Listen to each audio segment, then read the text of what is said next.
हर त्योहार एक संदेश लाता है। हर कथा में भक्ति का प्रकाश छिपा है। भक्ति नंदिता पर जानिए हर पर्व का गूढ़ रहस्य और अपनाइए भक्ति का सही मार्ग। राधे राधे सौभाग्यशाली श्रोतागणों। जिस दिल में गणेश बस जाए वहाँ न इच्छा अधूरी रहती है, न राह में कोई बाधा, बस कृपा ही कृपा बरसती है। क्या आपकी गोद सुनी है? क्या जीवन में बार बार संकट आ रहे हैं? तो सुनिए आज एक ऐसी चमत्कारी कथा जो सिर्फ कहानी नहीं, भगवान गणेश की कृपा का साक्षात प्रमाण है। आषाढ़ मास की कृष्ण पक्ष की चतुर्थी तिथि, एक पावन दिन जब स्वयं विघ्नहर्ता गणपति जी धरती पर अपने भक्तों की पीड़ा को हरने के लिए उतरते हैं। इस दिन रखा जाने वाला व्रत आषाढ़ कृष्ण चतुर्थी व्रत सिर्फ संकटों को ही नहीं हटाता, बल्कि निसंतान को संतान, निर्धन को धन और दुखी को सुख प्रदान करता है। तो श्रोतागणों, भक्ति नंदिता में एक बार फिर आपका स्वागत है। भक्ति नंदिता आज आपको विघ्नहर्ता भगवान गणेश की एक पौराणिक, दिव्य और चमत्कारी कथा सुनाने जा रहा है। चलिए हम बढ़ते हैं अपनी कथा की ओर। बहुत समय पहले की बात है।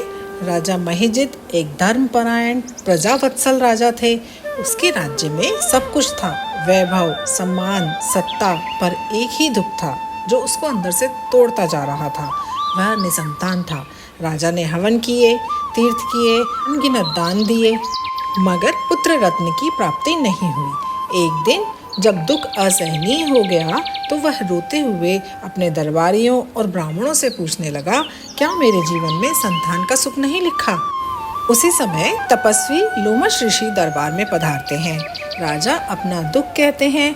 ऋषि मुस्कुराते हैं और कहते हैं, हे राजन, आषाढ़ कृष्ण चतुर्थी को व्रत करो और भगवान गणेश का विधिवत पूजन करो।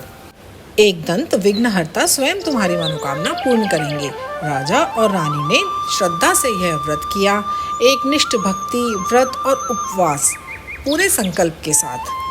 कुछ ही समय में रानी सुदक्षिणा एक सुंदर, तेजस्वी, सुलक्षण पुत्र को जन्म देती है। राजा की खुशी का ठिकाना नहीं था। उसने पूरे राज्य में अनेकों प्रकार के दान दिए, ब्राह्मणों को भूमि, गरीबों को वस्त्र और अन्न।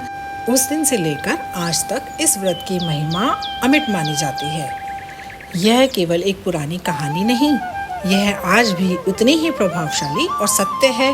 अगर आप चाहते हैं संतान सुख, जीवन में सुख शांति और सभी विघ्नों का अंत हो, तो आषाढ़ कृष्ण चतुर्थी के दिन भगवान गणेश जी का व्रत अवश्य करें।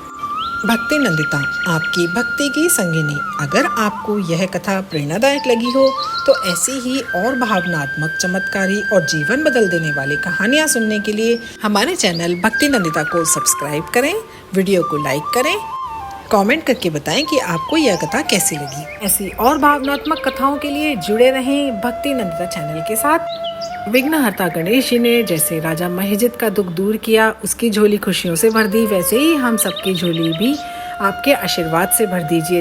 गणपति बप्पा मोरया। धन्यवाद।